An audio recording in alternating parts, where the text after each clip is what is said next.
Are we on? I think so. Can people hear us? Can you hear us? Can you hear us? Let us People know. watching? That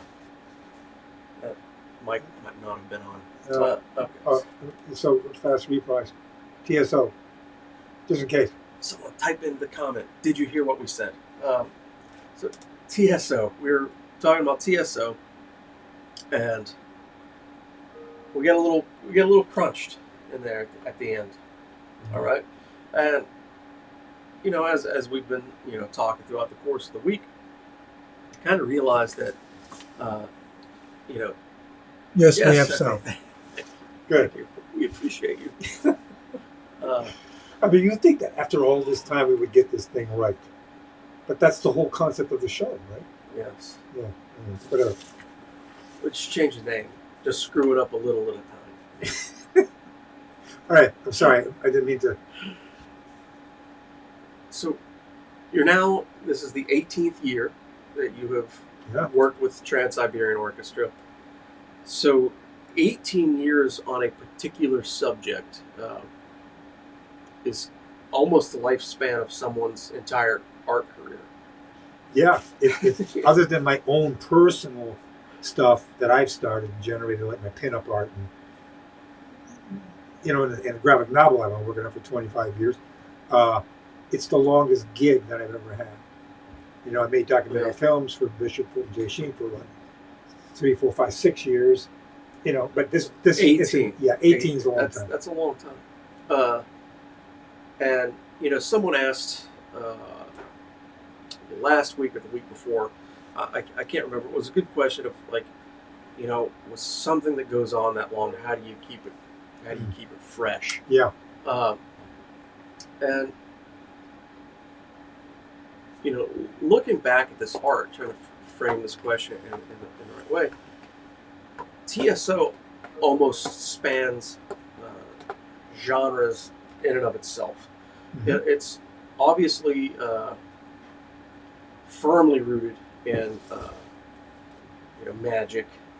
Whether it's the the Wizard of Winter, so you have very literal wizards and things like that going on, or Christmas magic, something is happening. Yeah, and musically, rock and roll, heavy metal, rock and roll, progressive rock, theatrical rock, or rock opera, whatever.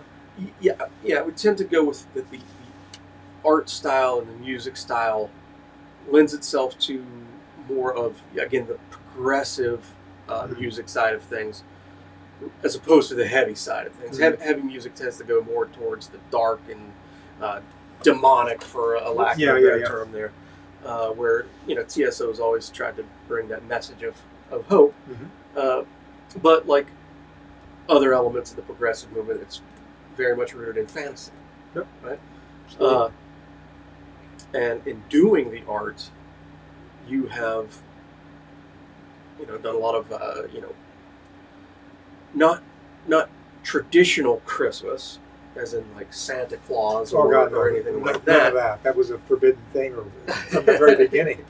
None of that. No. Saint Nick's not showing up. No. But a lot of things dealing around that time of year. Mm-hmm. It's mythological. It's magical. It's inspirational. There's a tinge of sadness to the stories that Paul that came up with. That being the great traditional Irish poet that he is and was, mm-hmm. Put you through a series of emotions, up and down, and there's tragedy involved. Ultimately, it's a positive message. Ascending, you descend, you climb, you fall, you finally ascend. That's the whole inspirational aspect of the show. I think that's what grabbed me. I think that grabs everybody about it. Yeah. Aside from the expertise of the music and the magnificence of the show itself, the physical display of the light show itself is phenomenal. It has been from the very beginning, and it keeps getting more and more so. And so towards fantasy is definitely. And there are certainly the elements of realism where you get into some of the war things and imagery. Exactly. Like so injustice and warfare and horror. Yeah. You know what? We might be getting a little ahead of ourselves, because I know the ins and outs of what you do for TSO. Mm-hmm. You know the ins and outs of what you do for TSO, but we might have people watching that have actually maybe never listened to TSO, Sure. Or haven't thought about artwork outside of the album covers. Right. So let's actually start there. What have you done? Well, I mean, just a quick reprise. I'm not going to go through the whole story, but I mean, I got turned on hearing their Christmas Eve and Other Stories, their very first Christmas album, of which this was the cover for the program for my very first illustration for them. It was a 2004. Yeah, that's it. And but I heard that Christmas album, and then a friend told me that they had recorded a rock opera on Beethoven, and I'm a classical music fan and also a rock and roll fan, so I went and got the album, and that totally knocked me out. And I just produced, kind of like uh, 80 or 90 illustrations. That's how it got me started with Paul. I didn't even do it out of the intention to do it as a job. I just was compelled to draw scenes from the opera or theater, rock theater. Paul finally coined the phrase rock theater. That's what he preferred to call it. And showed Paul the art, got a hold of him, and that's how I started. And I started with the very first program. We had a meeting. Gene, myself, Adam Lynn, the manager of TSO, and Paul. We had to get down and sit down, and we talked about ideas. I'd already sketched up a bunch of stuff, and I was trying to find my way with them, not knowing what it was they were after. And we went over this stuff and finally evolved this particular image. A toy store Paul had in mind. It was part of his, in a sense, trilogy that he was already writing on the Christmas trilogy. In a toy store, it was part of the upcoming, next album, and the third album, I should say. And so that became the kind of central first image for me. And then this suggestion was from Paul and Adam to do a snow globe with their logo guitar in the center of it. And so we discussed this concept. And then the rest of it was up to me. They wanted the hand, and this is the angel that's sent to Earth to find, the good in humanity. And that was what Paul suggested. And then I came up with this composition. He said yes to it. I painted the picture. Gene had it reproduced, and this had it put onto the first program. And here's that first program here. Gene and I had nothing to do with the interior at this time. This was being done by, who was it, Gene? What? I don't know. The first Trans-Siberian Orchestra painting that I did. Their merch company. Their merch company was handling the interior. Bravado. And then the second year, I didn't pull that one out. It was the second year I did the next painting for the next year's show for the cover. See, in this case, it's a 2-page painting. That's all, the front and back of the album. Eventually, what we did was we moved and morphed as we went along, as years went along, into 4-page paintings. And some of the themes would be varied. They wouldn't necessarily have to do exactly what was in the show, but they were figurative of what TSO was about and Paul O'Neill's thinking and thought processes. And so there I would do an exterior painting and then an interior painting, which were quite elaborate. And this one had to do with an album that was coming out, which was Night Castle. So have you done any of their album covers? Yeah, well, yes, not specifically for the album. The art was that I did for the programs was used for the album covers. Okay, so you created it primarily then for the concert program. For the concert program, and then it was morphed into a square format to be used for the album covers. Okay. And then I did paintings too for the interiors. Okay. Or are we getting ahead of ourselves? We're getting ahead of ourselves. Okay. We're deep diving. We're deep diving. All right, because we want to get into some of the thought processes behind this stuff, because the amount of music that was created there's not 18 years worth of music. No, there's 3 Christmas shows, and there's Beethoven opera, theater piece, and there's a Night Castle. Okay, so there's 5 works Mm-hmm. that you have illustrated for at various points, but over new fresh art has had to have been created solidly for Right. 18 years. I mean, even last year when there was no tour, you had done some projects that may be in the works or Mm-hmm. may not be in the works, but you still had Right. done some stuff. So let's go back to this painting. You were talking about you had your meeting with Adam Lind and Paul O'Neill, you and Gene. All right. Is there any specific reference to a toy store or anything like that on that album? I'm not familiar enough with. Not in Christmas Eve and other stories. That doesn't show up till Lost Christmas Eve. Okay. And where the principal character in that particular story is passing by a toy store, and he sees this little girl looking in the toy store window, and there's an encounter, and it's a magical, a supernatural or spiritual encounter basically, and that show always moved me, and they put it on, and there's some heavy duty stuff about it because it has to do with crack babies. And it talks about serious stuff in the world. Yeah. And when it was presented, a lot of people reacted kind of negatively to it, even though, I mean, my God, some of the songs are freaking astounding. They're beautiful, incredible, and to me the whole concept was fantastic. But yeah, the toy store is in that particular show. But Paul, it was clear eventually that he had this whole thing planned out. He was working on this whole Christmas trilogy idea. Okay, so did he divulge to you that that it would center on like a toy store? No, nothing about that yet. Okay, so he's throwing an idea out to you, knowing full well that he's foreshadowing work to come, Mm-hmm. but not telling you right. that he's foreshadowing. I think part of that too was he wanted to see what I would come up with. Okay, and that's how we worked. A lot of the times with him is that I would come up with stuff and then he would utilize that and he would incorporate that.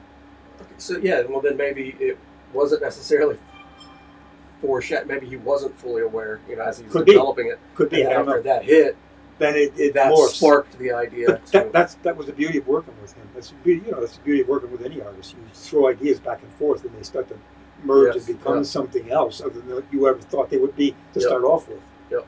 And there's just something that happens, especially if you're on a wavelength. We were on a wavelength, Paul and I, and Gene and Adam. And Paul and I would be on the phone for 7 hours sometimes. It was like really incredible. And but yeah, no. This again, to answer that directly, this was not the toy store is not in that first album, but the angel is this. But you don't know what that is when you look at the painting, which a lot of the paintings were kind of like intended to be. At least by me, it was like it didn't matter that you knew what it was or didn't know what it was, but that you could bring to it what you thought it might be, or what you wanted it to be, or what it could be. So the viewers kind of like partaking in the artwork in that sense, as opposed to you're illustrating a scene. Captain America bashing Hitler, like I did for the comic. You know exactly what that is. There's no subtle variations and interpretations. It's pretty clear. These, a lot of the times, would get very symbolistic. Like I say, one of them that I opened up a little while. Well, here's this one. Well, it started with the concept. This was to be a sort of a, 10 years after 9/11. And so we started with the concept of the Twin Towers with the rays of light and the phoenix rising out of the ashes. It was an idea that started between Gene, Paul, Adam, and I. And I don't remember who exactly brought the first concept up or idea. And then that morphed into a bunch of themes that were TSO, There's this ship of hope coming in. There's Night Castle in the distance. There's New York, which the first opera takes place, the first story takes place in. There's this child that Paul always wanted to show up in these stories that represented innocence to him, I believe, in terms of that whole thing. And so we would do this more symbolistic one. And then some of them, like one of 2 years ago, before the pandemic, was a literal illustration of a song, a key central song out of Christmas Eve and Other Stories, where the little angel disguised as a boy passes by a bar, enters the bar, the old city bar, and you have to listen to the music, but it's literally a illustration of the story of that song. So we have two different takes right there. You said you have the ones that are more ethereal, interpretive, Symbolistic, and then you have very literal interpretations. Now, when you're coming into the new year to do the art, is that a conscious decision to choose one way or the other? Yeah, that's a conscious decision on Gene's part, my part, now Adam's part. Yes, to do what we're going to do. Yeah. And before with Paul, it was a conscious decision too, to move in one direction or the other. Now, did you take into consideration, like, okay, well, last year, we did it this way, so let's do it this way this year? Yeah. The idea was never to repeat yourself at all possible, which is challenging given, like you said, you have 3 Christmas shows that you're dealing with. Yeah. And, how many times can you re-illustrate each story or each concept? And a lot of it is you're dealing with instrumentation, like Wizards of Winter is a song. There's no lyrics in that song. It's strictly instrumentation. Well, then you can kind of like take off and just do a Wizard of Winter, and blasting ice out of his hand and stuff like that. And I've done images like that for T-shirts and whatnot. And you can kind of like take off with that. But if you're illustrating the story, well, you got to illustrate the story. Then it becomes, well, how are you going to go about that? What take do you have on that? What approach do you have? That comes down to me sitting there with a pencil, and now because I'm the guy that's going to draw the pictures. Yeah. And whatever I come up with, good, bad, or indifferent, and what comes out comes out. However it comes out at that moment, Hope for the best. Exactly. So, going from that, I want to back up, talk about the phrase would just come out of my mouth horribly. Talk about crack babies. I don't want to talk about crack babies per se. Right. But, okay, so the music, the lyrics were dark, right? Dark and powerful and tragic and moving. And, the concept of the story, the central figure is a man who now is just a white-haired, maybe in his 60s, a successful, rich businessman who's alone in the world. And basically his son was born not what, I don't know what word to use. I forgot exactly how Paul described it, but he was not, he was not completely healthy mentally. Okay. And the father abandoned him. He was free. That whole thing, I can't have anything to do with this.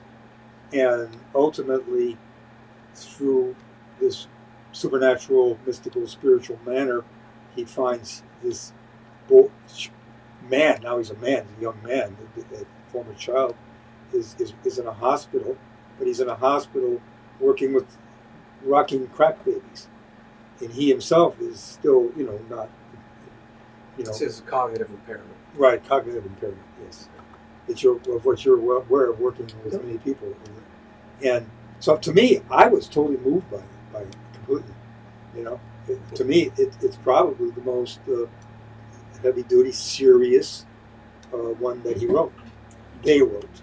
Now at that time, Did your artwork go? Did you do really dark artwork to kind of match the subject? Yeah. I literally illustrated the scenes.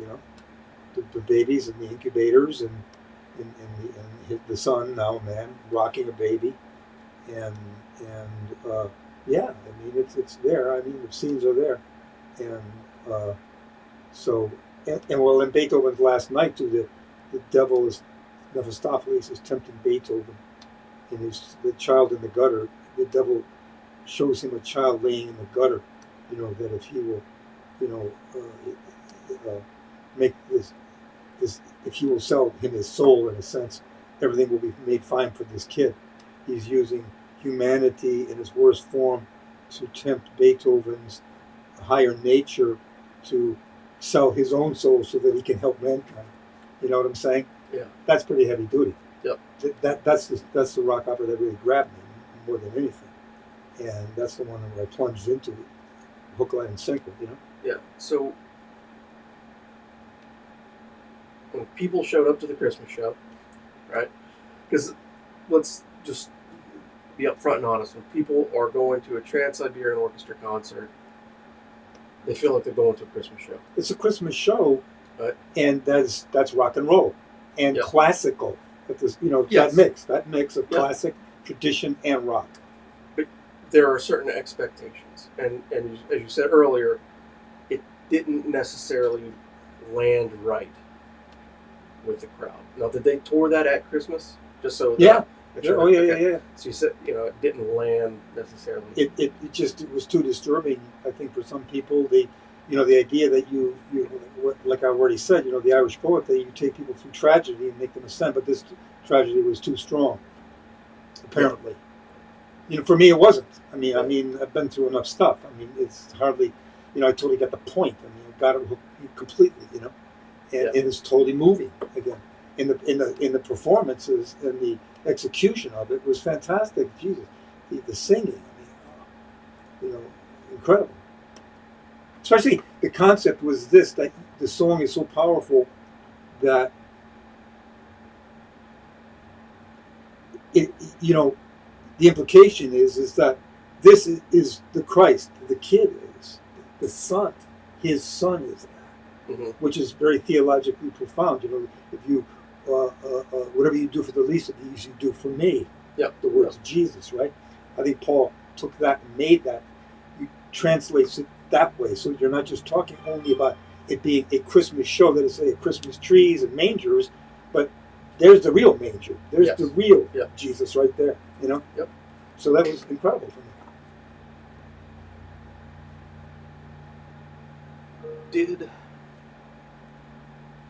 Did that alter the reception of it again? Because ultimately you want your audience. Yeah, it did, Right. and they didn't do the show the next year. Do you know? Have they done that one since? No. Nope. That was, I think, it was 2 years. I think, if I remember, it was 2 years, and that was it. It didn't. For me, I was kind of sad to see it go.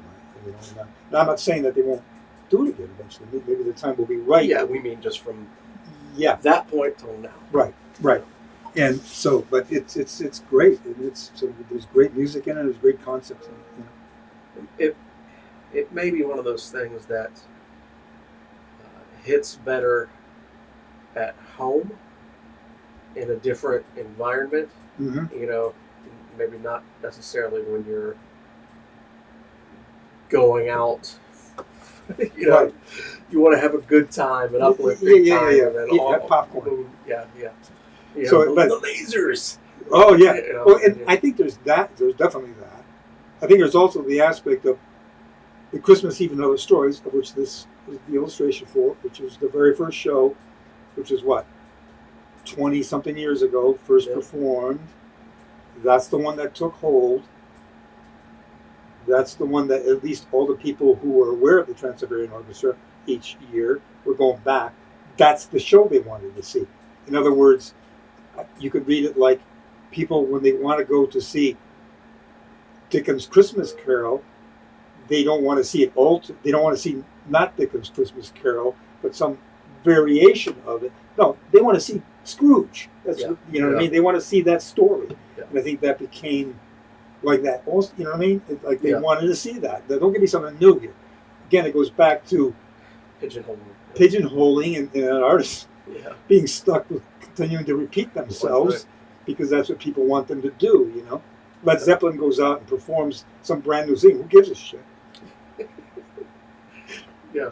I think Paul Stanley from the band Kiss said something like that. You know, he's like, you know, it's tough to play new music on the road because it's just... People want the old stuff. It hasn't been... Play the piano, man! You know, but in 20 years' time, that new stuff will be classic, and then they'll be able to play it. Yeah. Yeah. So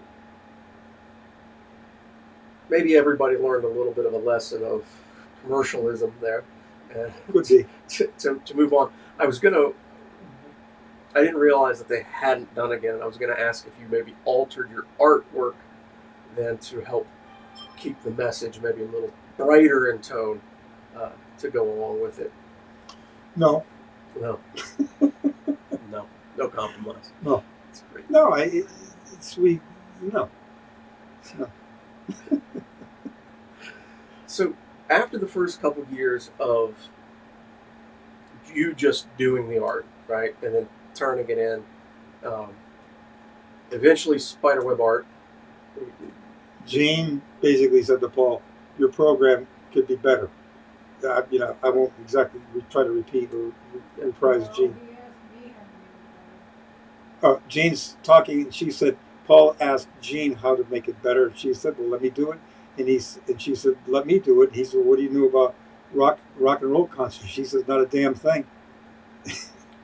And which, there you go again, you know, what you don't know you're not supposed to do, you'll do something great. You know, Orson Welles didn't make a movie until he went to Hollywood, and then he made Citizen Kane. I mean, along with the other people who made it with him. But I'm saying, you know, so I'm a firm believer that you don't have to know a goddamn thing about something. You just have to be bright. You have to be filled with enthusiasm, commitment, and energy, and desire, and want, and compulsion, and desire, and obsession to do it. And you'll figure it out. That's like throw the baby in the water, sink or swim. You know. I agree with that 100%. But it's also pretty important to note that Jean was a book publisher, so she knew about bleeds and all of printing. So she wasn't jumping in completely oblivious to the color process.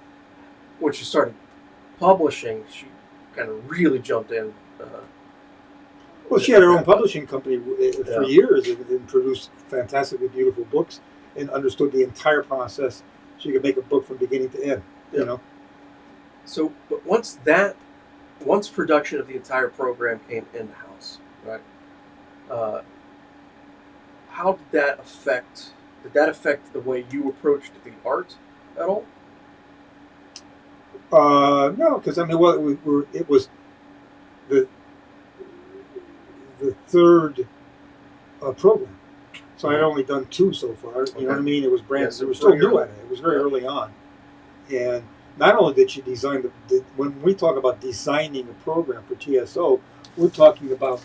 Look at. I mean, when you go inside the program, what the hell? Everybody that's seen them, there's thousands of photographs. Well, Gene gets here at Spiderweb Art.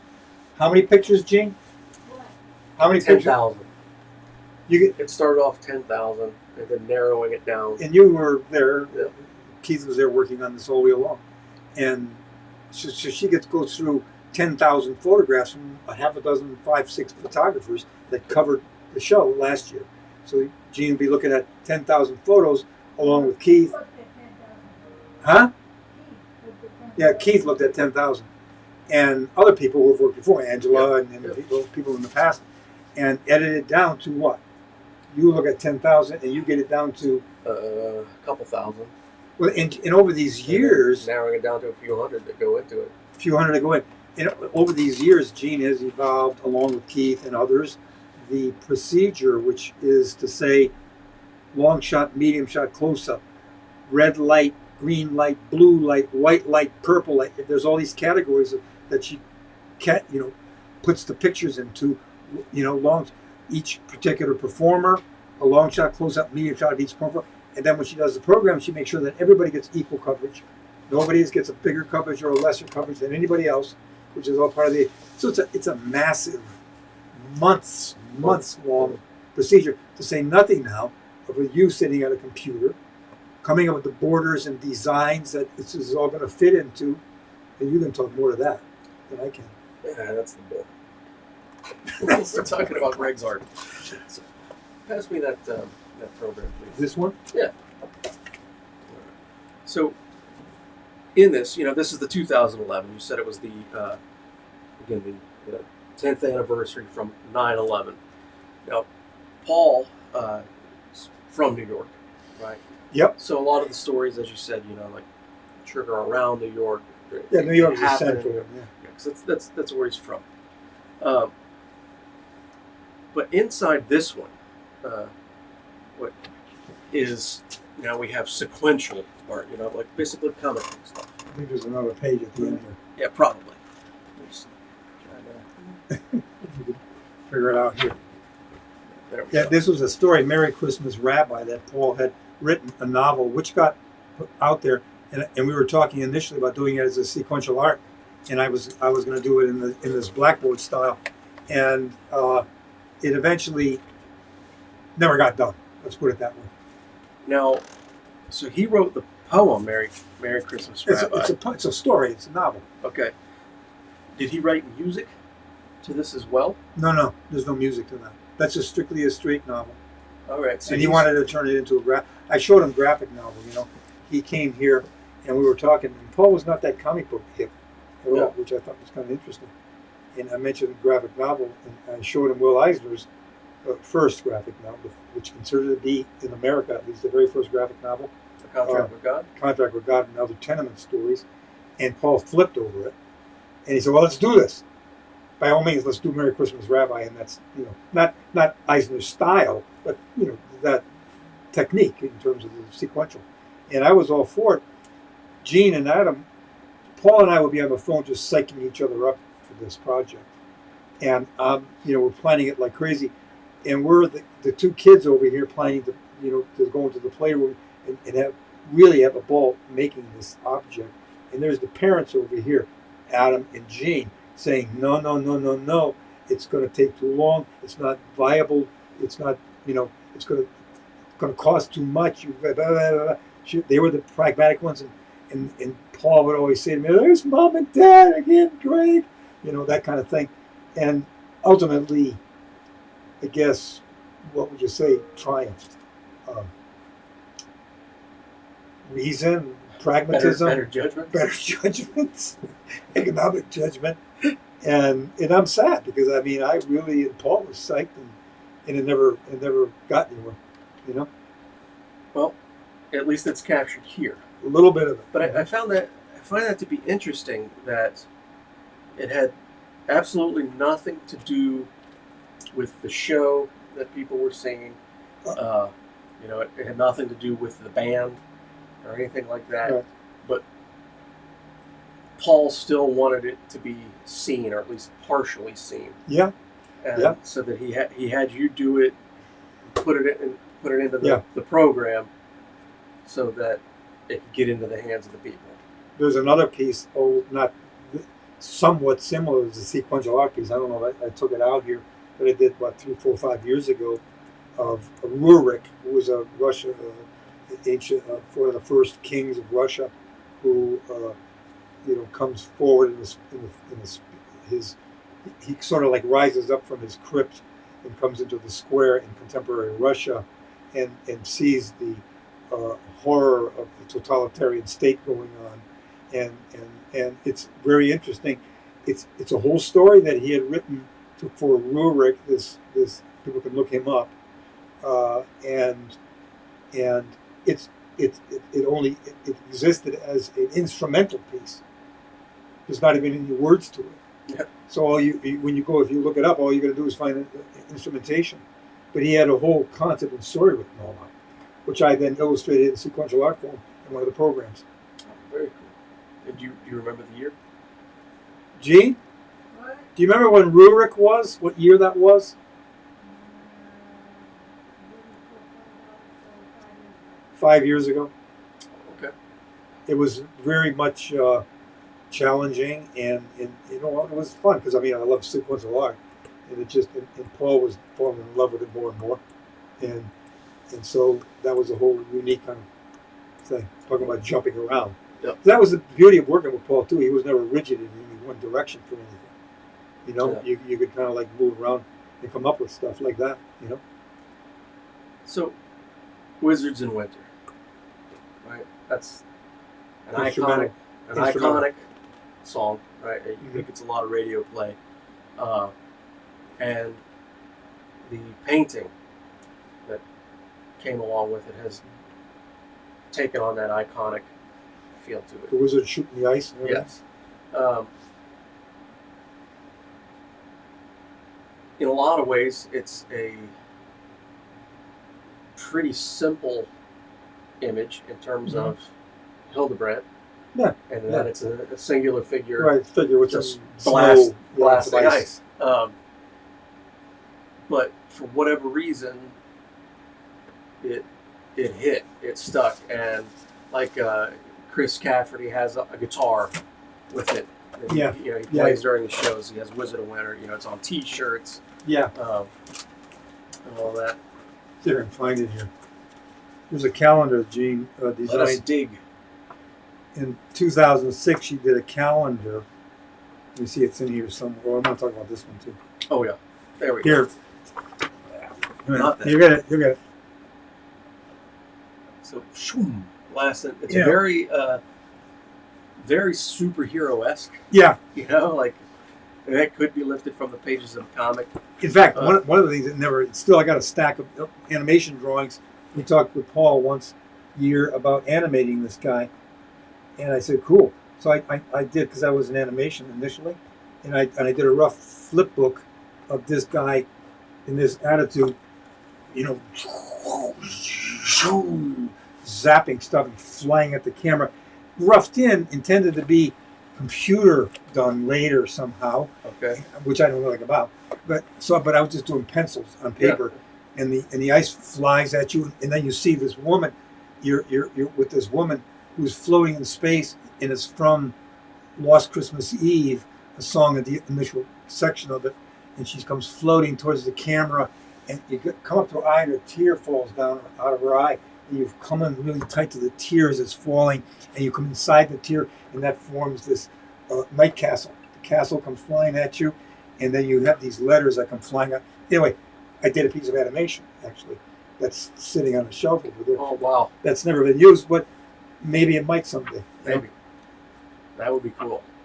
But here, this is from Lost Christmas Eve. Okay, so we're going to go to the opposite end of the spectrum, from pretty simple, straightforward, to a rather complex, very involved with perspective and things like that image. You can see the toy store down here in the corner. See it there?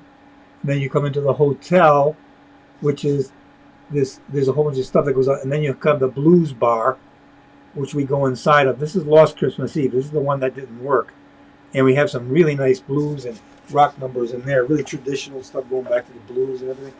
And so that this was my beginning of painting on a black canvas, because I figure up to this point I normally painted on a white canvas, and I just start like direct painting on a white surface, and then I figure I'd get a sense of lighting, I believe, with the hotel if I just painted the whole canvas dark, and I then transferred my drawing with a piece of white graphite paper, and you trace it back onto the black canvas, and then start to paint, and you mix up your color for your window light, apply that, instantly you get a sense of lighting.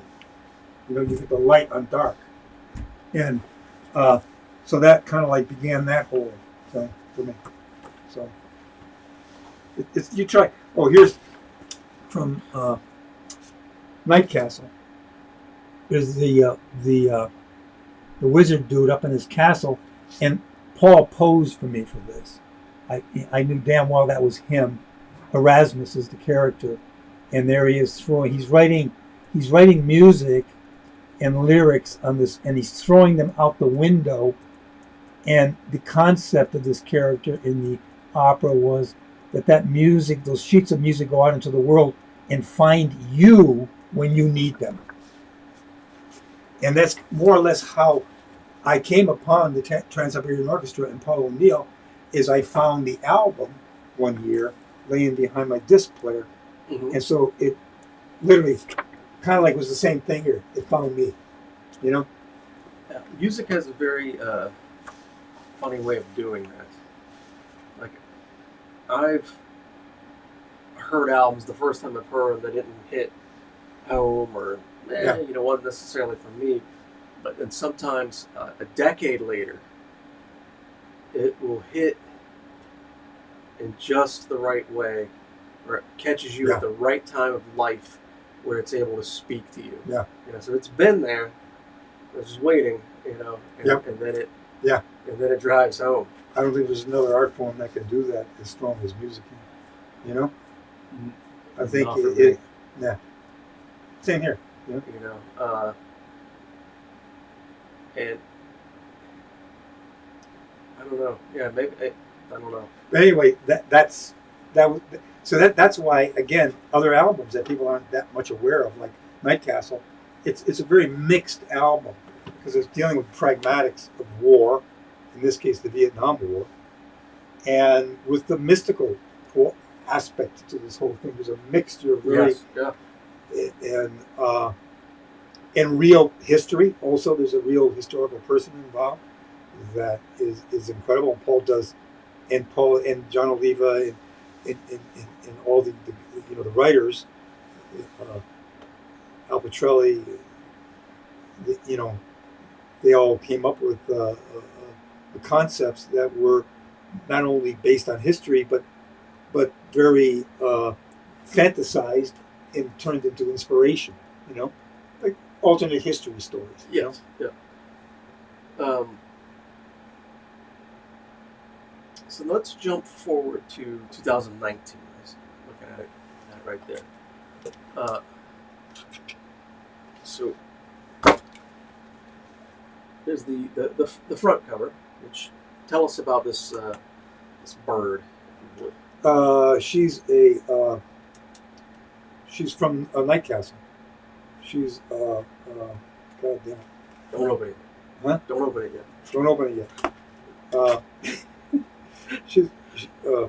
She's a falcon, a white falcon, and she is Is this Cassandra? Cassandra. She's Cassandra. And we know in Greek mythology, Cassandra is the only one that can see the future, but nobody believes her. Cassandra is a principal character in Night Castle, who morphs from a feminine, a female figure, to this white falcon, and so that's an image that shows up, and I decided to put her on the cover of the one two years ago, and which everybody agreed with, at TSO, and then that's who that is. Now, if I'm recalling this correctly, I believe that I am, this cover presented a very unique design challenge, in that Ireland O'Neill, Paul's daughter, had taken over and asked that instead of the horizontal format, Right. she wanted you to go to vertical. Vertical. How about trying something vertical? And my instant response to that was absolutely yes. Sounds fantastic. Instantaneously, because again, something I hadn't done yet. Immediate? Yeah, for me it was. Other people it wasn't so. So the challenge then becomes, okay, well, if we're going to go in a vertical format for a gatefold, Mm-hmm. What's that central picture on the cover going to be? and how does it work then? And what's the other images that are? in a vertical? So I decided to combine several elements together, starting at the top, the Wizard of Winter, and another attitude imposed. The fantasy ice castle that shows up in the past in various forms, an hourglass, because that was symbolistic to Paul and always loved hourglasses. And then you fold it down to the it's the castles in the clouds, and you see the bird.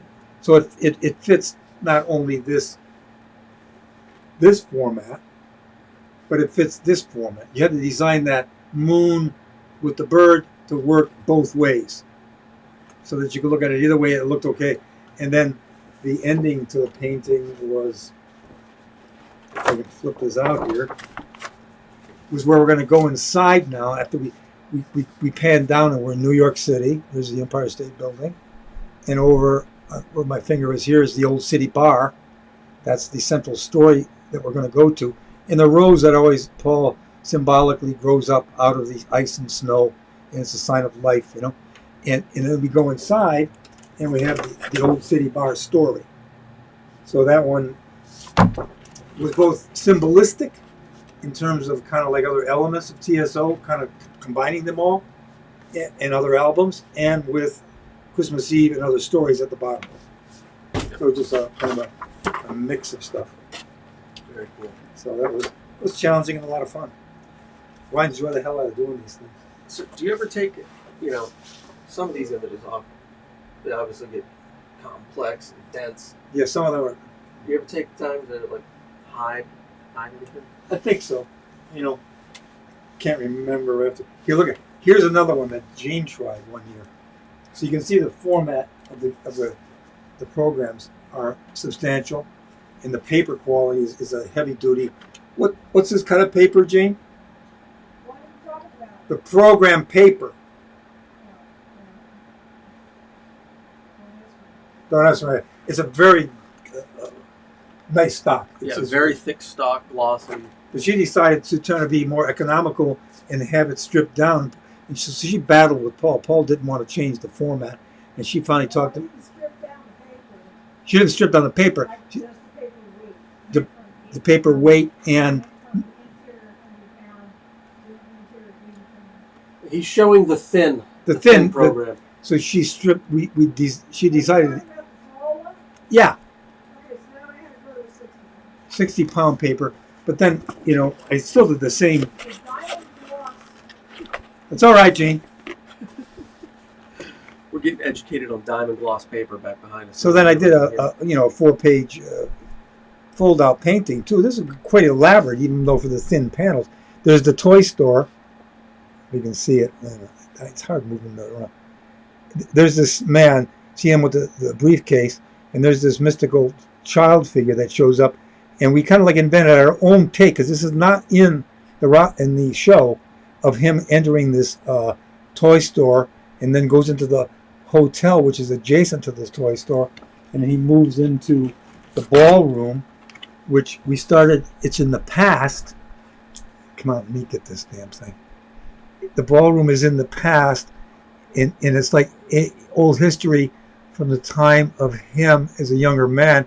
And I started in black and white, and I moved it into him and his marriage to his wife, who died, giving birth to this son, which is part of that story that he rejects her.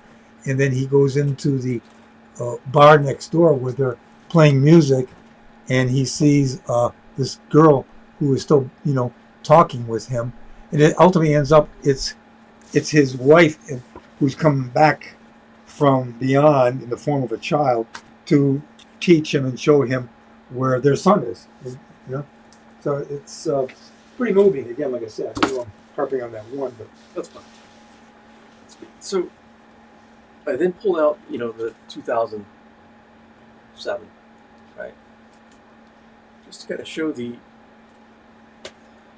depths at which you go in a lot of these images.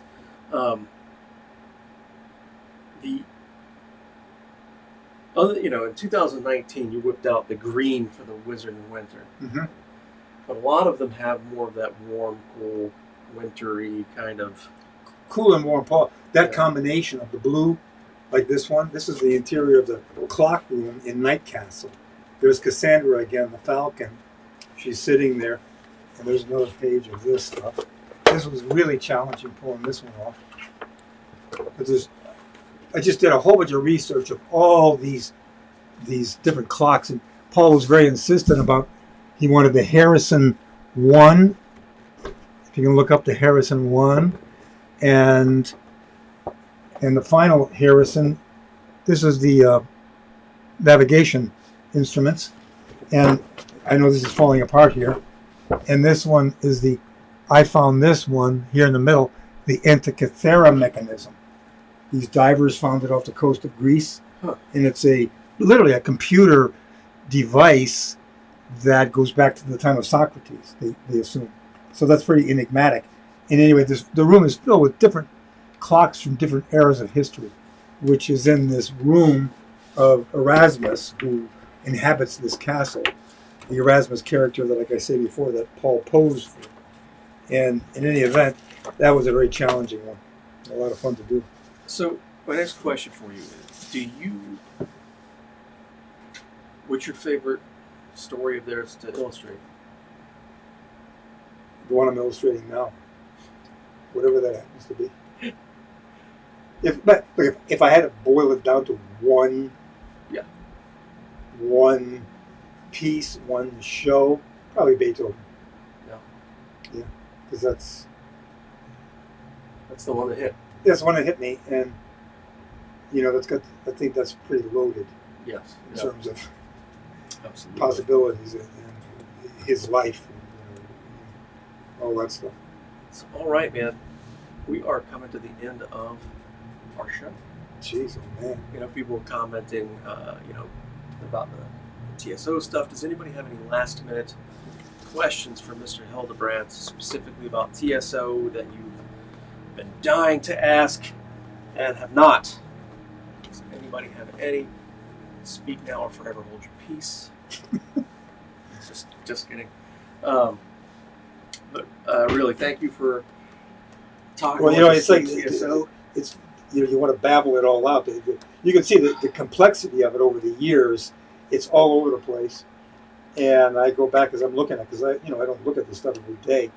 I'm looking at it now. I'm just recalling the fantastic experience that I had doing all this with Gene and Adam and Paul. I mean, it was like one of the high points of my entire life. Yeah, and certainly my artistic career. It's like working on the last stuff that I was doing with Paul was he was been for years writing a rock theater piece on the Russian Revolution. When Kings Must Whisper. It's the name of it. And it's about the end of the Romanovs, and it's about Rasputin and the rising of the Red Star and Lenin and everything. It's very theatrical and yet rock and roll. But it's very super. Music is incredible. And so I started doing sketches, images, color roughs out of that when Paul was recording. And he was taking some of those paintings that I was doing into the recording sessions to kind of like show the singers and performers the guts of what he wanted. Because I was doing one of Lenin, ranting, clutching the red flag. I was going back and looking at Eisenstein's October movie, which is pretty amazing visually. It's incredible. Even he was making those propaganda films for the. But yet he was fantastic filmmaker. My God, some of the Potemkin, Battleship Potemkin. I don't know if anybody's ever seen any of these. Or Alexander Nevsky's first sound movie. Where again, going back to that, Nevsky, I saw that as a teenager in an art theater in Detroit. It was the Teutonic Knights were invading Russia in the Middle Ages, and Alexander Nevsky is a retired knight, and they pull him forward to lead the Russians against the German knights. And this was made when Hitler was starting to rise to power. So it was made, kind of with the idea in mind to like warn people about the Germans. Okay. Only go back to history to show them charging. But he worked with Sergei Eisenstein worked with Sergei Prokofiev, the composer, one of my favorite composers, classical composers, and they worked together, visuals and sound, designing the movie. And I had a book on that once, and I wish I had it. I tried to look it up. I couldn't find the damn thing. It was on the making of Ivan the Terrible, part 1 and 2. And for me, that's fantasy's been since I was a teenager when I saw that film, and I started to read how they worked together, the artist, filmmaker, because Eisenstein not only was a director, but he was a graphic artist. He designed all the sets and costumes and everything. So you see these two artists working together, visual and sound, and that was always a fantasy for me. And it kind of like, ironically, synchronistically, here I am with doing pictures of Lenin, and Paul's working with this composer. I'm doing his art of Russia to show performers, to juice them up and to get into the character. I thought there's some circle coming around. You know? Yeah, It's pretty crazy. it's fantastic, and it's definitely hard to boil 18 years of a prolific project down to an hour. Yeah, well, We get a pretty good we took a bite out of it. little nibble. Again, but can Greg show the Calendar Guitar Roses painting from the month of June, where he did Paul in the Building? Oh, yeah. That's what I was getting at when I asked Where the him. hell is that calendar? You have it? I don't. I got the calendar here. Yeah, Paul was in the building. Yeah, I didn't think anybody would spot it. Paul saw it instantly. I don't know if you can even see it here, though.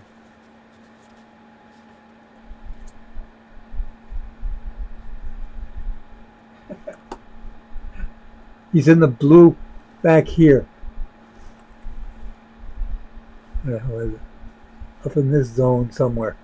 Have you ever painted Krampus for Christmas pieces? No. No, me neither. No, I've never painted that. Maybe you should. Never have. Maybe I should. Anyway, folks, thank you very much for tuning in. As always, if you're liking what we do, like, subscribe, share, tell your friends, all that good fun stuff. By all means, we have some TSO merch still on sale on the gallery, not the clothing, but the tour books and all that stuff, where you actually get to see really good high-end reproductions of Greg's art. Might actually be the cheapest way to own any kind of Hildebrandt print, for that matter, is to buy those programs. They're still available on sale on our gallery at spiderwebart.com. Again, thank you very much, and hope Thank we you, hope to see Keith. you next week. Next week. All right. Good night.